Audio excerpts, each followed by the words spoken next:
Bote, bonjour, boye, voilà mon émission na bino école du patriotisme et du panafricanisme. Ya mokola lelo, émission oyo wapito mesana déjà osula na bino, émission oyo wapito lobelaka volet très très important, oyo tobengi éveil patriotique tout simplement parce que to mi pesa devoir wana parce que solution na usa soué na biso, eza que il faut tout ça là de toutes les façons que ba congolais partout au bazali balamuka bayeba rôle nini oyo il faut jouer pour que mboka na bango République démocratique du Congo ekende liboso. Mais à part éveil patriotique topesaki déjà devoir, on vous avait dit que na émission oyo mikolo ezoya tokolobela pe lisusu partie moko important tokolobela changement de mentalité. Alors changement de mentalité, on vous promet déjà vous avez déjà na ba émission moko boye vous la purement pédagogique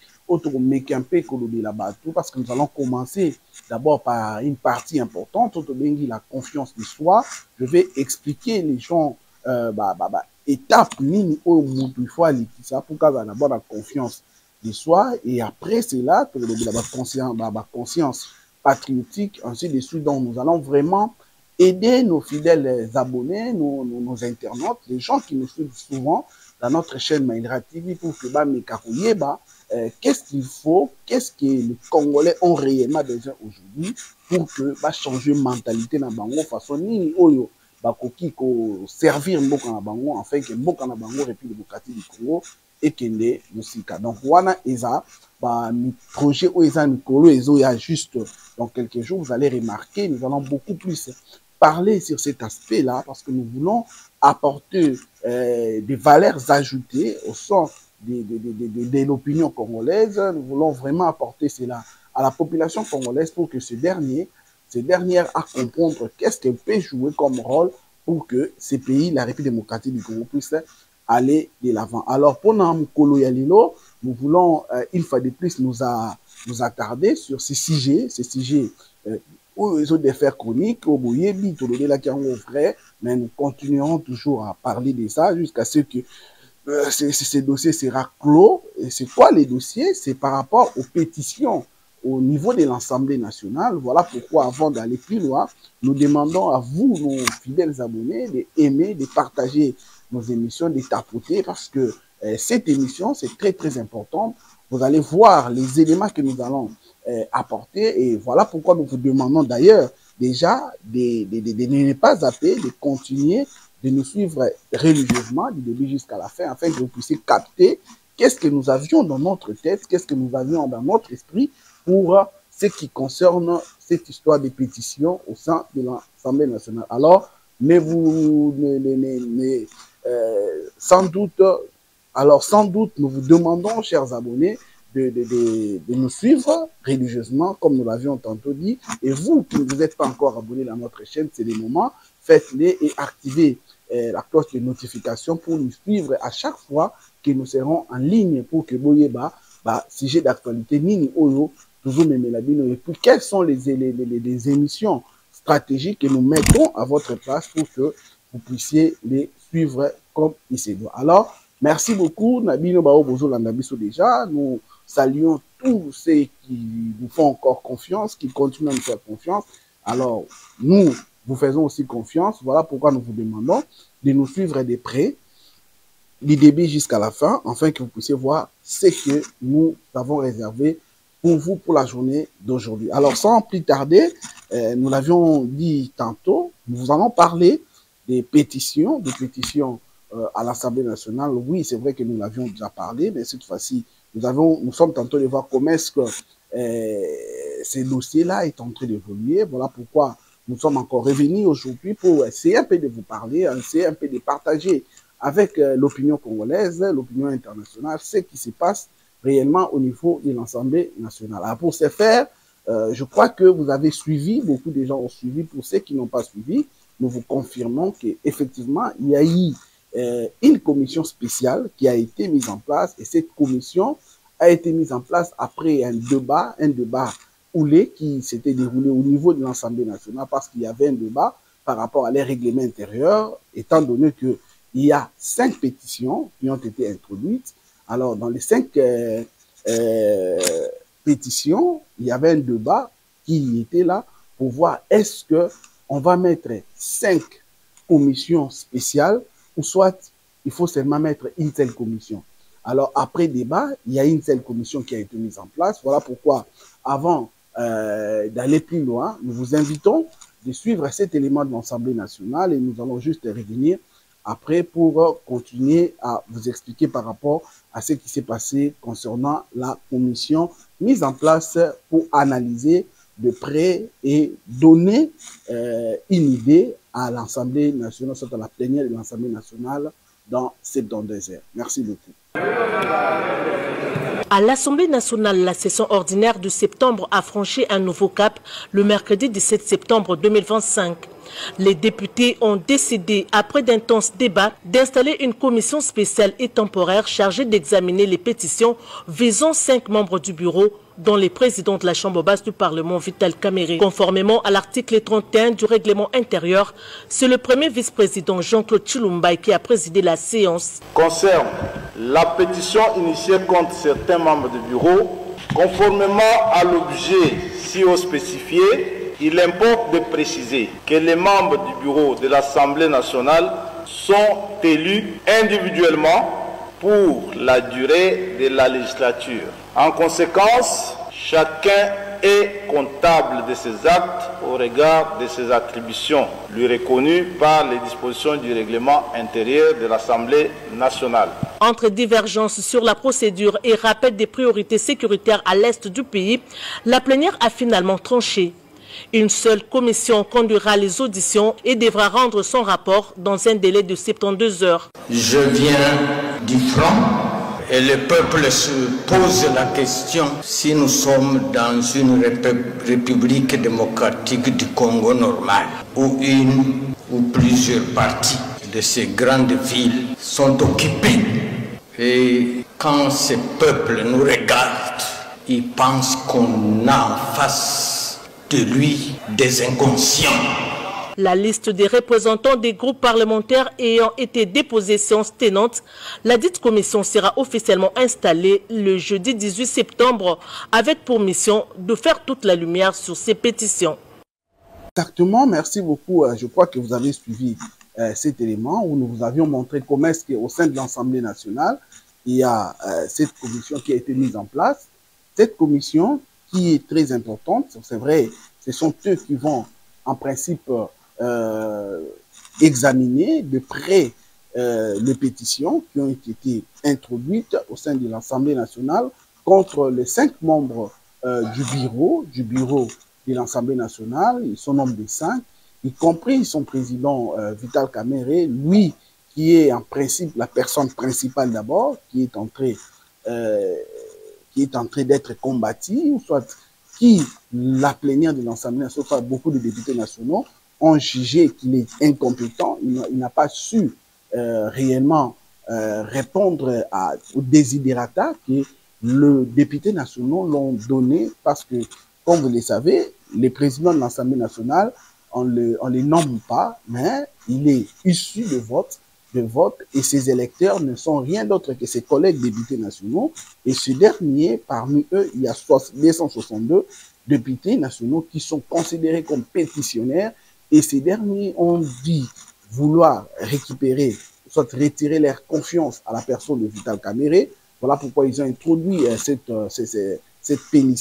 pétition. Et à part Vital Kamerhe, il y a 4 autres membres du bureau, entre autres le rapporteur, la questeur adjointe et puis madame la rapporteure adjointe. Donc, tous ces derniers d'ailleurs, vous allez remarquer même lors de la plénière, il y a parmi les gens qui sont frappés ou soit qui sont victimes de cette pétition, entre autres la rapporteure adjointe, même la questeur, vous avez remarqué avec votre image, ils étaient à la plénière, mais cette fois-là, ils n'étaient plus dans le bureau parce que là-bas, il n'y avait que 2 personnes. C'était le premier vice-président Jean-Claude Tshilumba et le deuxième vice-président Bosso, eux qui ne sont pas jusque-là frappés officiellement par la pétition. Alors, je voulais un peu parler d'une chose. Vous avez entendu vous-même comment est-ce que on a expliqué, ou soit le premier vice-président a expliqué clairement que chaque membre du bureau est voté personnellement. Donc, il y a beaucoup de gens qui croient ou soit qui pensent que non, si en principe Kamere tombe, donc tous les bureaux tombent avec lui. Non, ce n'est pas ça. Ce n'est pas ça. En principe, chaque membre du bureau est responsable de sa propre gestion. Donc, si aujourd'hui, par exemple, parce que c'est vrai que nous apprenons qu'il y a 2 autres pétitions qui ont été, qui sont en gestation, c'est la pétition visant le premier vice-président Jean-Claude Kilumbayi et le deuxième vice-président Mbosso Kodiakwame. Alors, par rapport à ces 2 pétitions, si ces 2 pétitions entraient, automatiquement, tous les bureaux risquent de tomber. Mais au cas où ces 2 personnes, leurs pétitions n'auront pas grand fait, mettez-vous en tête, ces 2 membres du bureau vont rester. Je ne sais pas si je suis clair. Non, ils vont rester. Ce n'est pas parce que Kamere tombe automatiquement et tous tombent. Non. Ici, ce n'est pas les gouvernements. Parce que les gouvernements, et le gouvernement plutôt lui, est investi. Donc, si le Premier ministre tombe, son gouvernement tombe avec lui. Mais ce n'est pas le cas avec les membres du bureau. Donc ça, c'est un élément parce que j'ai suivi aussi beaucoup de médias en ligne, beaucoup de personnes qui donnent cette interprétation biaisée. Ils pensent que si Vital Kamerhe tombe, le bureau entier tombe avec lui. Non, ça allait être le cas si, par exemple, ils étaient élus dans une même liste. Dans une même liste, je crois que vous comprenez, c'est le cas, par exemple, des députés nationaux qui ont leur premier suppléant et deuxième suppléant. S'ils sont dans une même liste et que si les titulaires tombent, les autres tombent avec lui. N'est-ce pas? Mais pour ces cas ici, ce n'est pas le cas parce qu'ils n'ont jamais été élus par liste. Chacun a été élu par rapport à son poste. Donc, Vital Kamerhe a été élu en tant que président de l'Assemblée nationale, Jean-Claude Kilumbayi en tant que premier vice-président, Mbosso en tant que deuxième vice-président, Joly en tant que rapporteur, ainsi de suite. Donc, c'est comme ça. Donc, chacun est redevable, ou soit chacun est responsable lui-même devant les députés nationaux. Donc, c'est ce qui va se passer. Donc, par rapport à cela, je crois que nous devons attendre 72 heures après la commission spéciale là, qui est constituée en principe de 22 membres du groupe parlementaire et les non-inscrits. Et ces 22-là, et tous vont créer ce qu'on appelle cette commission spéciale. Ils auront leur président, leur rapporteur, ainsi de suite. Ils auront comme mission d'examiner d'abord de près la forme et les fonds de ces pétitions. Ça, c'est la première des choses. Deuxièmement, ils vont attendre ceux qui sont frappés par ces pétitions. Deuxièmement, je crois qu'il faut aussi chercher à attendre les pétitionnaires, les gens qui sont là, qui, eux, veulent à ce que ces bureaux tombent. Donc, ils vont donner leurs raisons valables et au finish, l'Assemblée nationale va voter. Et comme je vous l'ai dit, jusqu'au jour d'aujourd'hui, Vital Kamerhe est encore président. C'est vrai que l'ère règlement intérieur dit que si vous êtes visé par une pétition, vous ne pouvez plus siéger, tout simplement parce que vous ne pouvez pas être jugé parti. Si vous êtes vous-même visé par une pétition, vous ne pouvez plus diriger, vous ne pouvez plus siéger en tant que membre du bureau. Mais qu'à cela ne tienne, jusqu'au jour d'aujourd'hui, c'est lui en principe qui est à la commande de l'Assemblée nationale jusqu'au jour où il sera destitué si cela arrive. Donc, chers frères et sœurs, c'est un peu ce que nous devons savoir. Mais qu'à cela ne tienne, nous devons maintenant chercher à savoir pourquoi. C'est vrai qu'ils sont nombre de 5, mais vous allez voir que nous allons beaucoup plus nous focaliser par Vital Kamerhe parce que c'est lui le président. Vous allez vous souvenir que Vital Kamerhe avait dit haut et fort qu'il était le candidat du président de la République. Donc, pour lui, il était le choix du président Félix-Antoine Tshisekedi. Donc, c'est Félix-Antoine Tshisekedi qui voulait à ce que lui, Vital Kamerhe, soit le président de l'Assemblée nationale. Est-ce que c'est vrai? On ne sait pas. Est-ce que c'est faux? On ne sait pas non plus. Mais néanmoins, c'est ce qu'il a toujours dit. Mais, chose extraordinaire, effectivement, après les primaires au sein de l'Union sacrée, Vital Kamerhe a été élu comme candidat unique de l'Union sacrée. Il a bâti campagne et il a été élu. Il a été aussi investi au moment où nous parlons, il a dirigé l'Assemblée nationale. Il y a eu beaucoup d'histoires qui se sont passées. Voilà pourquoi est-ce que j'allais un peu vous inviter à suivre une personne où j'ai entendu quand même la manière dont il a donné beaucoup d'éléments, selon lui, qui sont à la base aujourd'hui de la chute de Vital Kamerhe. Parce que beaucoup de gens disent que Kamerhe va certainement chuter, mais beaucoup d'autres pensent qu'il ne va pas chuter. Mais néanmoins, j'aimerais d'abord vous laisser suivre cet élément concernant les analyses de notre frère qui a donné, selon lui, qu'est-ce qui est à la base de la chute de Vital Kamerhe en tant que speaker de l'Assemblée nationale. Quand je vais poser la question de savoir Kamerhe roule pour qui, les journalistes de Vital Kamerhe, ils vont vouloir me faire la peau. Ils vont vouloir me faire la peau. Vital Kamerhe roule pour qui? À l'Assemblée nationale, là où il est, il roule pour qui? Parce qu'on ne comprend rien. On ne comprend plus rien. Kamerhe roule pour qui? Ministre des Affaires étrangères rwandais, Ayena Goma, sous le mandat de Chirimwami, Bake Koyambaye, réservé honneur militaire. Vital Kamerhe qui est président de l'Assemblée nationale.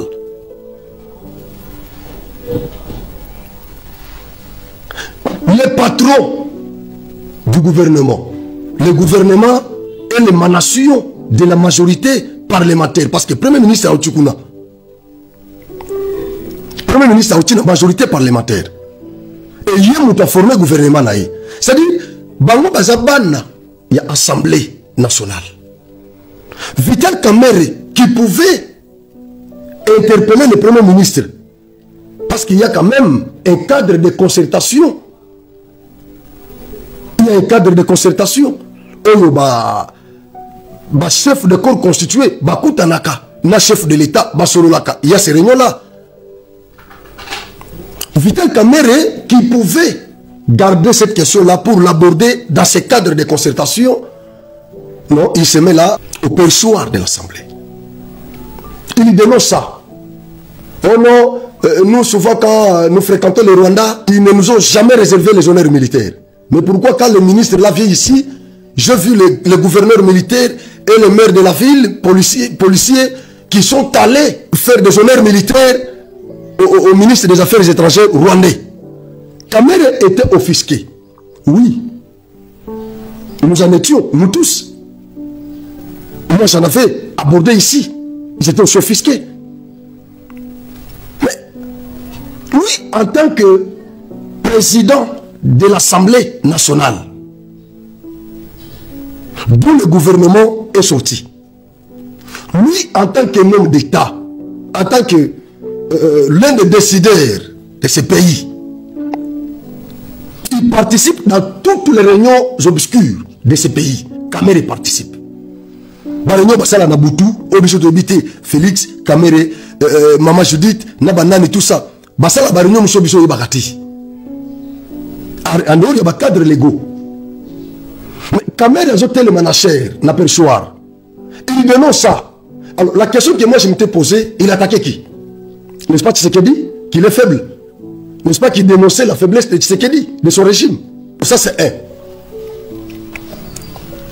De deux. La province à Ituri, gouverneur militaire Luboya Kachama dénonce quelques députés d'être en connivence avec quelques groupes armés en Ituri.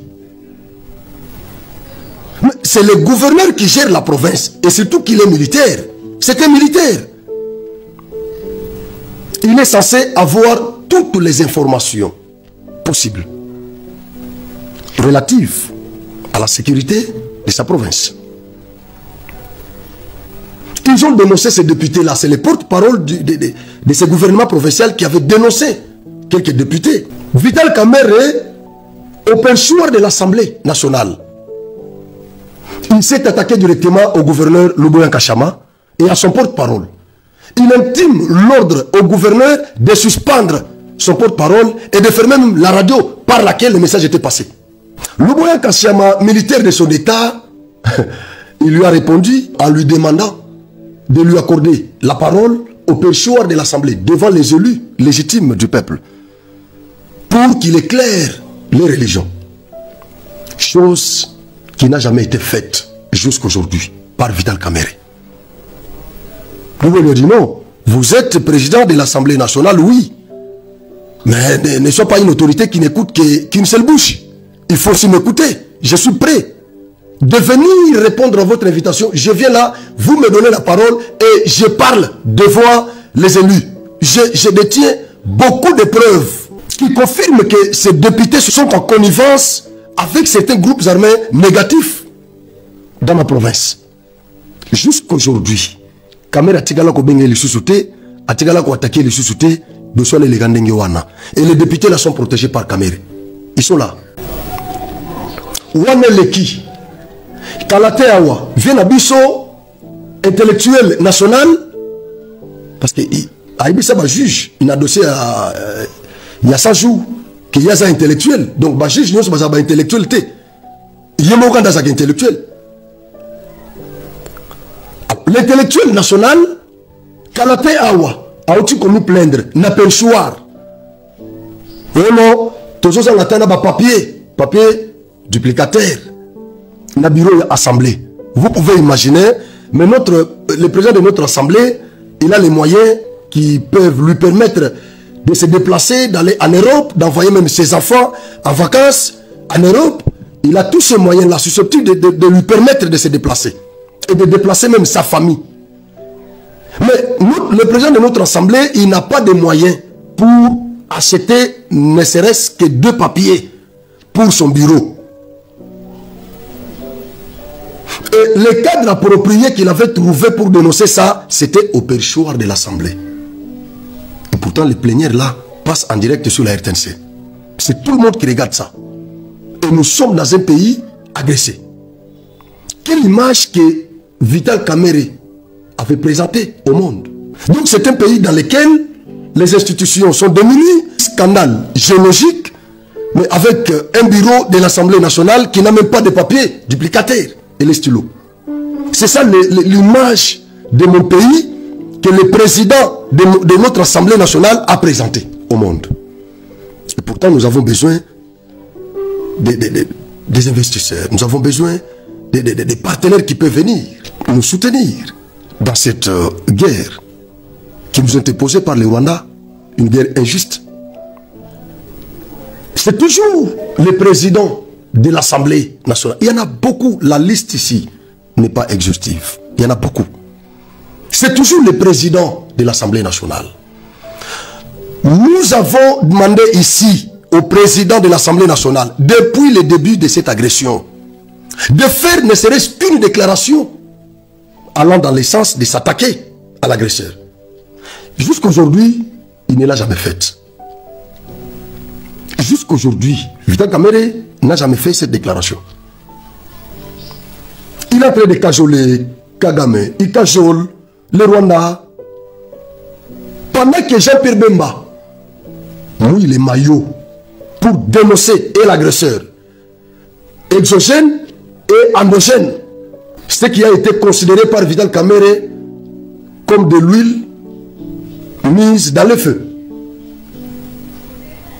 Et pourtant, pour nous, les vrais patriotes, nous, les vrais Wazalendo, qui militons chaque jour pour la paix dans notre pays, nous avons considéré toutes les sorties médiatiques de Jean-Pierre Bemba comme les signes de patriotisme. Jean-Pierre Bemba a mis en exergue sa bonne volonté de voir ce pays se développer en paix. Il s'est mis à la place du chef de l'État. Comme vous l'avez remarqué, je même voulu assez qu'on puisse couper parce que ça a pris un peu de temps. Je voulais couper, mais vous avez suivi beaucoup d'éléments, alors beaucoup d'éléments qui, selon la personne, dit les raisons qui font en sorte que Vital Kamerhe soit aujourd'hui dans les tourments, que Vital Kamerhe soit aujourd'hui au niveau où il est, donc qu'il soit tourmenté par les députés nationaux. Beaucoup de gens disent que les raisons que les députés nationaux évoquent là, en réalité, ce n'est pas ça. Le grand problème, c'est la position de Vital Kamerhe par rapport à la gestion de la République. Parce qu'il y a beaucoup de dossiers, alors beaucoup de dossiers que Vital Kamerhe devait en principe en parler dans des réunions interinstitutionnelles, ou soit il sait comment est-ce qu'il peut parler, mais néanmoins, Vital Kamerhe avait profité de micro de l'Assemblée nationale, lui en tant que président de l'Assemblée nationale, pour dire des choses qui est très très mal passées chez d'autres personnes. Est-ce que c'est le cas? Moi, je vous laisse la possibilité de faire vos propres analyses, mais néanmoins, je crois que les analyses que notre frère, soit la vidéo que vous avez suivie, les analyses faites, il y a beaucoup d'analyses qui sont vraies. Qui sont vraies. Et d'ailleurs, moi, j'aimerais même ajouter, vous vous souvenez, quand, pas loin, ici, quand le ministre des Affaires étrangères et belge était venu, la position de Vital Kamerhe, il avait presque jeté en pâture l'Union sacrée, en se permettant à dire que non, l'Union sacrée, elle seule ne suffit pas pour sécuriser le pouvoir du président de la République. Pour lui, le président de la République devait vraiment convoquer ces dialogues pour que tous les gens, même ceux qui sont opposants aujourd'hui dans l'opposition, que ce soit les oppositions non armées ou l'opposition armée, qu'ils puissent venir afin qu'on puisse discuter. C'est ça aussi les grands problèmes. Et vous allez même le voir que le président de la République l'avait répondu directement lors du deuxième congrès de l'Union sacrée, quand il a dit oui, le dialogue, oui, mais c'est lui seul qui doit convoquer ces dialogues. Et à part ça, il a même dit qu'un Congolais, pour qu'il puisse participer au dialogue, il n'est pas obligé, ces Congolais-là, de prendre les armes et tuer ses frères. Et il est même allé loin à dire que ces genres de Congolais, nous devons les combattre jusqu'à la dernière énergie. Donc c'était une réponse du berger à la bergerie que le président de la République a donnée à Vital Kamerhe. Et non, la manière dont lui, il est en train de penser des dialogues, ce n'est pas la manière dont le président le pense. Et ça a montré clairement qu'aujourd'hui, ils sont en ligne parallèle.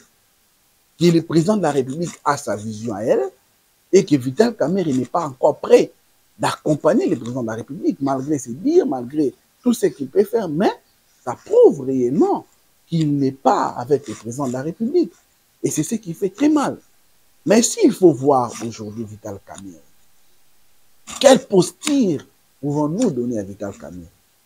Est-ce que Vital Kamerhe de 2025 est le Vital Kamerhe de 2008? Est-ce qu'il est le Vital Kamerhe de 2011? Est-ce que c'est le Vital Kamerhe de 2018? Ça, c'est aussi un problème parce que aujourd'hui, Vital Kamerhe ne pèse plus comme c'était avant. Il ne pèse plus comme c'était avant. Aujourd'hui, Vital Kamerhe est fragilisé. Aujourd'hui, Vital Kamerhe, par rapport à la manière dont il a géré même son parti politique, ça fait en sorte qu'il a perdu de grandes personnalités, des gens qui étaient comme colonne vertébrale de ces grands partis. L'INC, aujourd'hui l'INC, a qui comme secrétaire général? Est-ce que ce secrétaire général pèse? Est-ce qu'il pèse comme les Baudouin Mayo? Est-ce qu'il pèse comme les Kangoudia? Est-ce qu'il pèse comme les autres secrétaires généraux? Est-ce qu'il pèse comme Ebeboji? C'est ça, les questions qui méritent des réponses. C'est ça, des questions qui méritent des réponses. En 2019, quand Vital Kamerhe a été poursuivi pour détournement par rapport aux activités des 100 jours, vous avez vu comment est-ce que Vital Kamerhe avait beaucoup de gens qui s'organisaient matin, midi, soir. Mais aujourd'hui, là, depuis qu'il est visé dans des pétitions, vous sentez avec moi qu'il n'a pas vraiment beaucoup de gens qui sont tout autour de lui, qui défendent sa cause. Ce n'est plus l'ancien Vital Kamerhe qui, le Congolais, ou soit ses membres du parti, étaient là pour lui défendre. Mais aujourd'hui, ils sont presque bouche bée. Ils sont presque bouche bée. C'est une question sérieuse qu'il faut se poser. Et voilà pourquoi j'aimerais un peu vous inviter de suivre l'extrait d'une émission de Jean-Marie Kassamba qui était passé dans la chaîne de notre frère Patrick Lokala, où il a un peu fait des analyses. C'est vrai qu'il a dit beaucoup de choses, mais nous avons choisi pour vous cet extrait pour vous balancer et que vous puissiez comprendre, parce que lui, il a dit beaucoup de choses, mais je vous laisse d'abord suivre cet extrait, je reviens pour que nous puissions analyser ensemble, afin de chercher à achever dans cette émission.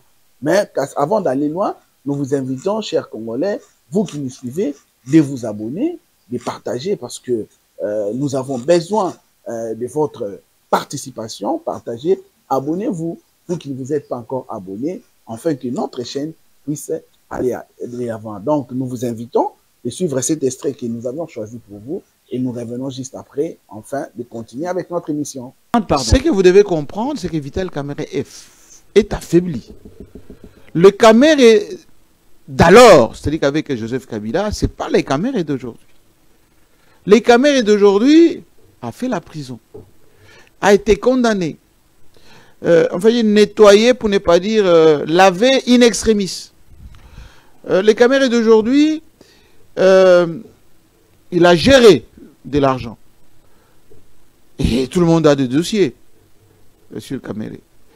Les Kamerhe d'aujourd'hui n'a plus de membres au niveau de son parti, des vertébrés, comme alors les Kangoudia, les Bitakwira, oui, les Bitakwira, les Lubaya, non, c'est fini ça, Kamerhe. Il avait la crème, lui. Hein. Kamerhe est resté avec les jeunes gens, oui, les jeunes gens, un peu sa famille. Kamerhe a pris un peu de l'âge.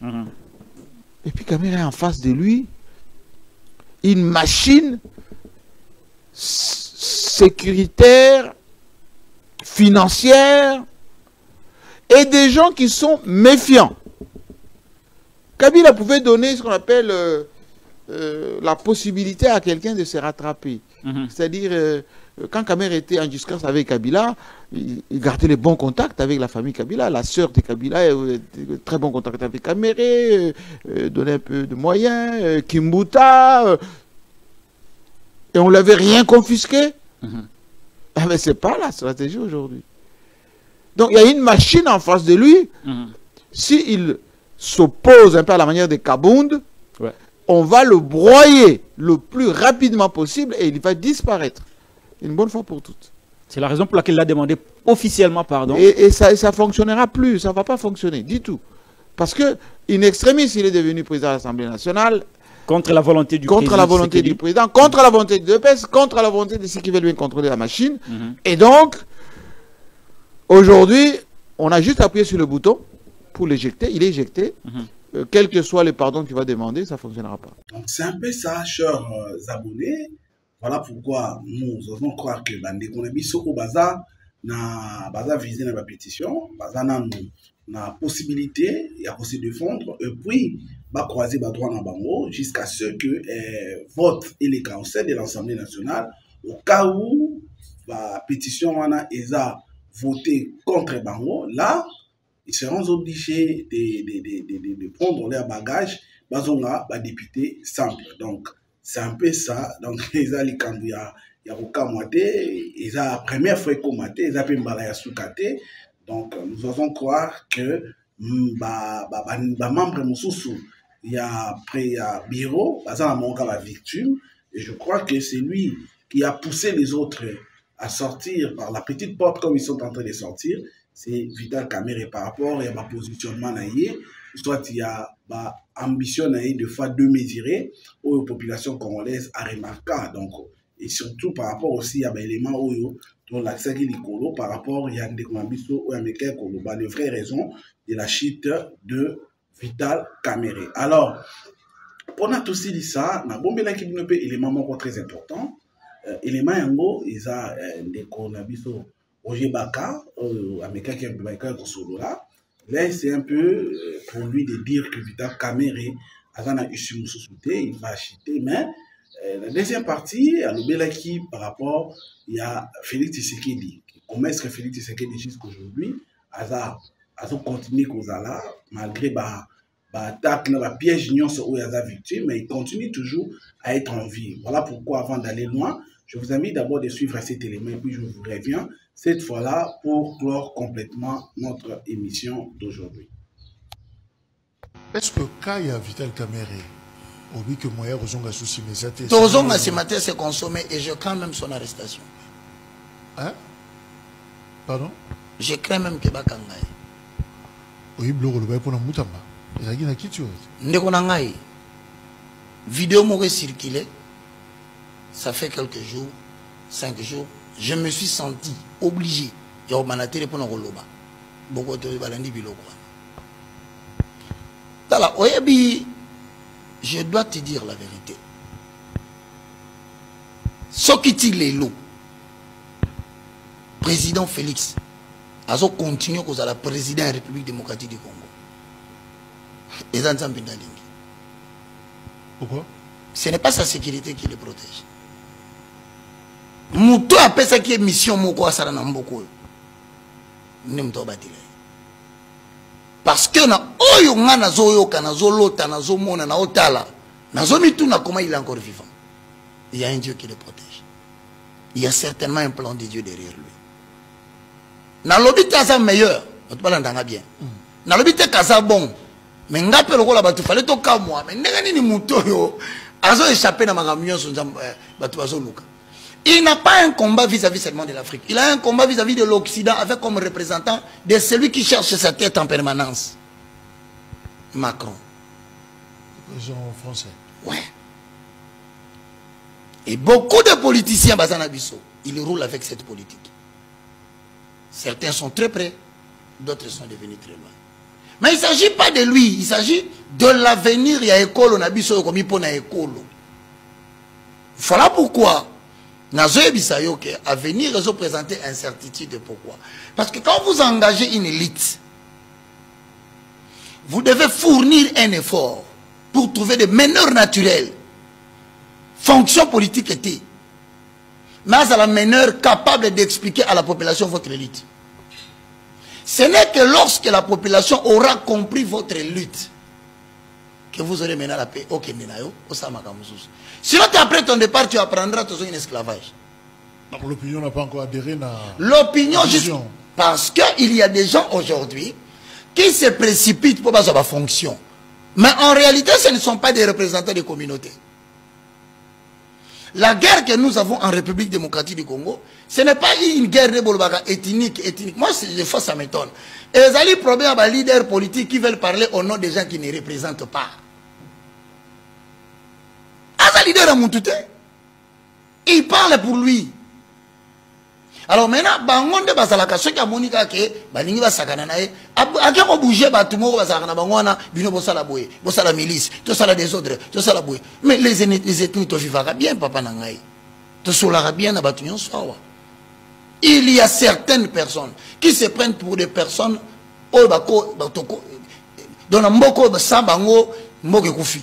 Des leaders incontournables. Non, mais ce ne sont pas des leaders. Ce sont des gens qui servent leurs intérêts en manipulant la population. Je crois que vous avez suivi vous-même de vos propres yeux. Vous avez entendu de vos propres oreilles. C'est que Ndeko Roger Baka a lobby. Mais moi, j'allais me dire tout simplement que Ndeko Vital Kamerhe attend. Et Yaka, c'est vrai que vous avez beaucoup servi ces pilares démocratiques du Congo, mais vos positionnements ont fait en sorte qu'aujourd'hui, toute la population congolaise ont vu que vous êtes comme si vous vous comportiez comme l'adversaire ou soit le prochain président de la République, ce qui n'est pas toujours bon parce que quand vous êtes dans une famille politique, la décision doit être collégiale. Il ne faut pas montrer des positionnements. Parce que vous voyez bien, juste kaka, après l'élection, Vital Kamerhe va créer qui plateforme Moko, Oyo, Sangisaki 4 partis politiques, et son art a déjà bien été. Et voilà, ça c'est comme s'il voulait à ce que Azala nommé Premier ministre, et ainsi de suite, et le Bamakiming. À chaque fois, vous avez toujours des choses comme Jean-Marie Kassamba l'a dit, hein, vous avez toujours des sentiments de mesurer. Ils ont bien été, l'ambition de mesurer, on les a toujours bien été, surtout dans le monde de la politique, ils ont quitté au côté. Et dans la deuxième partie, il parle de Félix Tshisekedi. Félix Tshisekedi est un monsieur mystérieux, vraiment mystérieux. Voilà pourquoi, dans cette émission, en vous lisant, aussi un élément qui m'a beaucoup intéressé. Je voudrais partager ensemble avec vous parce que beaucoup de gens ont sous-estimé ou soit continuent à sous-estimer cet homme, Félix Tshisekedi. Voilà pourquoi je voulais à ce que Nathan Grabino, élément Oyo, élément Mo et le Bini. Lorsque je lis les commentaires de certains Congolais concernant la politique du président Félix Tshisekedi vis-à-vis de Joseph Kabila en qualifiant le président Félix Tshisekedi d'un incompétent, je comprends directement que l'histoire des Tutsi Power et leur stratégie doivent être enseignées à l'école secondaire ici en République démocratique du Congo. Sinon, notre future génération sera esclave de Tutsi Power. Joseph Kabila n'était pas un idiot pour avoir cédé le pouvoir à Félix Tshisekedi, mais il y avait un plan bien tracé et ce plan a été utilisé par les Tutsi Power au Burundi vers les années 1993. Président Buyoya contre le président Ndadaye qui a dirigé 3 mois seulement et il a été éliminé et Buyoya a repris le pouvoir. Le même système a été utilisé au Rwanda par le président Kagame pour neutraliser définitivement la force Hutu avant qu'il puisse accéder au pouvoir.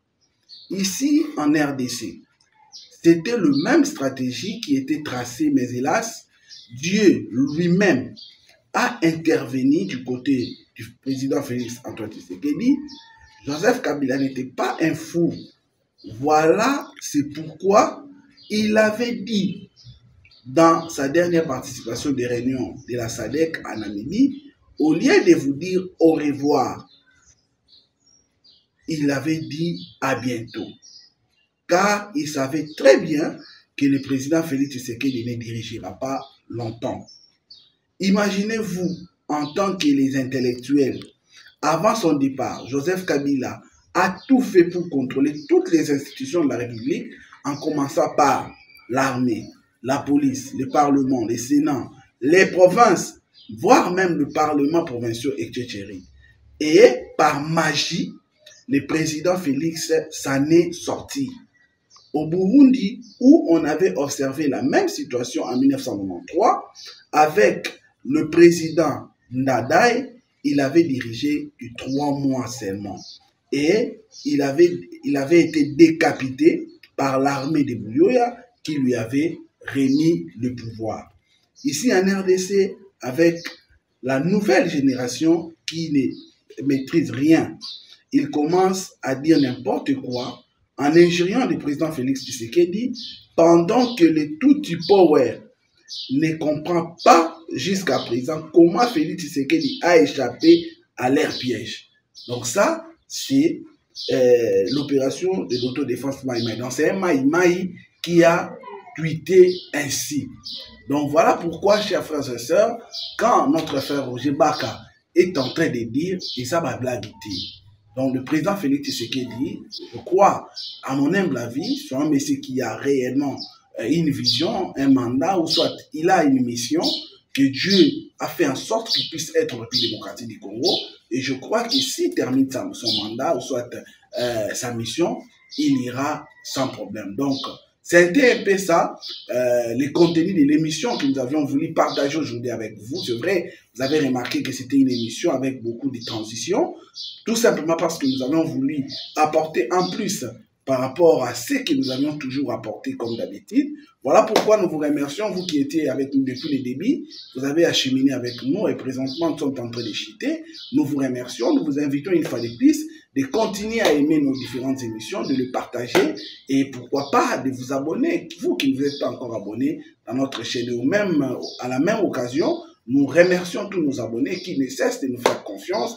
Nous vous remercions énormément et nous remercions aussi notre ingénieur Richard Mboyo qui était derrière les caméras, lui qui nous a permis de vous arriver. Nous vous remercions énormément et nous vous fixons rendez-vous très très prochainement pour un nouveau numéro où nous allons continuer à parler sur ces sujets importants qui n'est rien d'autre que l'éveil patriotique et le changement de mentalité.